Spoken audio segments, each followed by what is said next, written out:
नमस्कार, मैं हूं आचार्य प्रकाश दत्त और आप देख रहे ज्योतिष ज्ञान शास्त्र। उम्मीद करता हूं कि महादेव की कृपा से आप सभी सकुशल होंगे।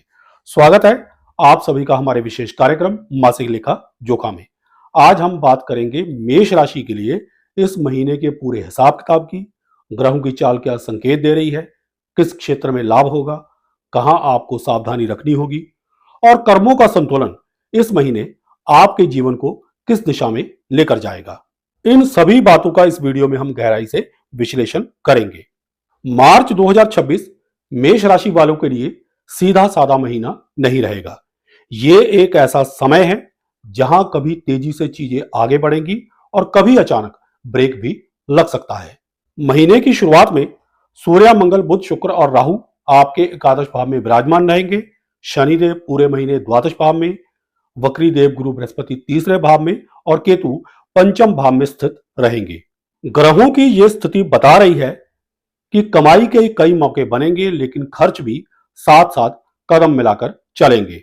पहले आधे भाग में यानी महीने के पहले 15 दिनों में ऊर्जा और प्रगति साथ साथ चलेंगे, यानी आप एनर्जेटिक भी रहेंगे और आपको प्रोग्रेस भी मिलते रहेगी।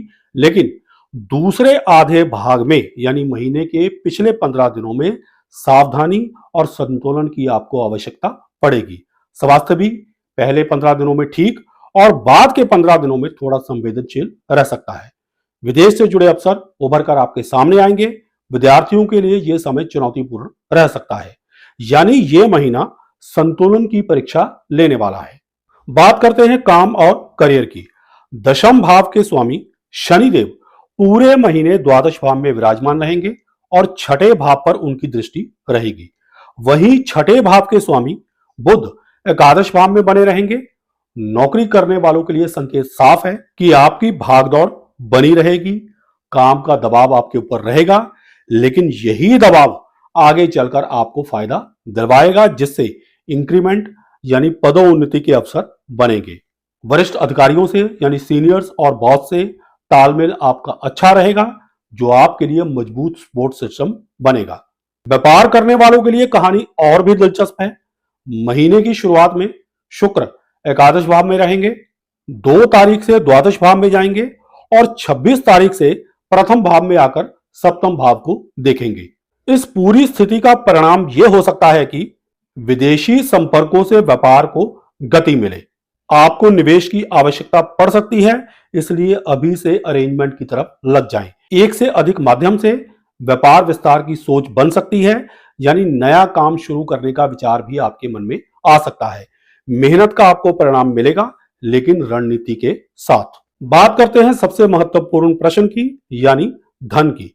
देखिए, शनिदेव पूरे महीने द्वादश भाव में रहकर खर्चों को बढ़ाएंगे, लेकिन शुरुआत में एकादश भाव में सूर्य, मंगल, बुध, शुक्र और राहु की उपस्थिति और तीसरे भाव से वक्री देव गुरु बृहस्पति की दृष्टि ये लगातार आमदनी के योग भी बना रही है।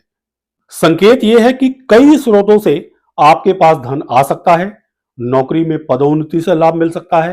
व्यापार में बहुस्तरीय आय यानी कई तरीकों से आपकी इनकम जो है वो बढ़ सकती है। शेयर बाजार से भी आपको लाभ मिलने की संभावना है। लेकिन 2 तारीख से शुक्र और 15 तारीख से सूर्य द्वादश भाव में चले जाएंगे। इसके बाद खर्चों में तेजी आ सकती है, यानी आपके खर्च बढ़ सकते हैं और आय में भी कुछ कमी आपको महसूस हो सकती है। 26 तारीख से शुक्र के प्रथम भाव में आने के बाद स्थिति में सुधार के संकेत मिल रहे हैं। देवगुरु बृहस्पति की कृपा से आप अपनी रुचियों को भी आय का माध्यम बना सकते हैं, यानी जो आपके शौक है उनको भी आप अपनी इनकम में कन्वर्ट कर सकते हैं। स्वास्थ्य की बात करें तो स्वास्थ्य को हल्के में मत लीजिए। शनिदेव द्वादश भाव में, पंचम भाव में केतु और एकादश भाव में ग्रहों का प्रभाव, ये मिलकर पेट, पाचन, गैस, आंखों में जलन, कमर, कंधे दर्द जैसी समस्याएं आपको दे सकते हैं। महीने के पहले 15 दिनों में ये समस्याएं हल्की रहेंगी, लेकिन महीने के बाद के 15 दिनों में जब शुक्र और सूर्य भी द्वादश भाव में आ जाएंगे, तब इन समस्याओं की तीव्रता बढ़ सकती है, यानी ये समस्याएं बढ़ सकती है। विशेष सावधानी आपको ये रखनी पड़ेगी कि अपने खान पान को नियंत्रित करें। शुगर, बीपी या पुरानी बीमारी है तो नियमित दिनचर्या आपको अपनानी पड़ेगी और आवश्यकता पड़े तो डॉक्टर का सहारा अवश्य लीजिए। बात करते हैं प्रेम जीवन की। अगर आप प्रेम संबंध में हैं तो शुरुआत जो इस महीने की है वो काफी रोमांटिक रह सकती है। पंचम भाव में केतु की मौजूदगी और उस पर एकादश भाव से 5 ग्रहों की दृष्टि, संकेत साफ है कि आपको अपने लव पार्टनर के साथ समय बिताने, घूमने फिरने, यात्रा इत्यादि का मौका मिल सकता है। लेकिन जैसे जैसे समय आगे बढ़ेगा, यानी महीने के आखिर की तरफ आप बढ़ेंगे, तो मतभेद उभर कर सामने आ सकते हैं। विशेष करके जब शुक्र और सूर्य द्वादश भाव में जाएंगे तब कहासुनी और दूरी की स्थिति बन सकती है। यानी महीने के 15 जो आखिरी दिन है वो थोड़े से सेंसिटिव है। रिश्तों को बचाना है तो संवाद बनाए रखें, ये जरूरी होगा, क्योंकि किसी भी मतभेद की स्थिति में यदि आपने बोलचाल बंद कर दी तो रिश्ते बिगड़ सकते हैं। वैवाहिक जीवन की बात करें तो वैवाहिक जातकों के लिए महीने की शुरुआत जो है वो अच्छे संकेत दे रही है।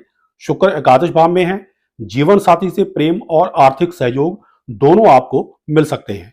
लेकिन 2 तारीख से शुक्र के द्वादश भाव में जाने पर कुछ गलत फहमियां या आकर्षण की स्थिति बन सकती है। ये आकर्षण का मतलब ये है कि कुछ एक्स्ट्रा मैरिटल अफेयर जैसी स्थितियां जो है वो आपके वैवाहिक जीवन में डिस्टरबेंस क्रिएट कर सकती है। 26 तारीख से शुक्र के प्रथम भाव में आने के बाद सिचुएशन जो है वो फिर से ठीक होनी शुरू हो जाएगी।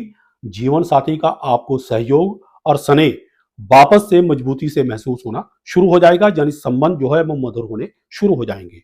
पारिवारिक और सामाजिक जीवन की बात करें तो पारिवारिक जीवन कुल मिलाकर मध्यम रहेगा।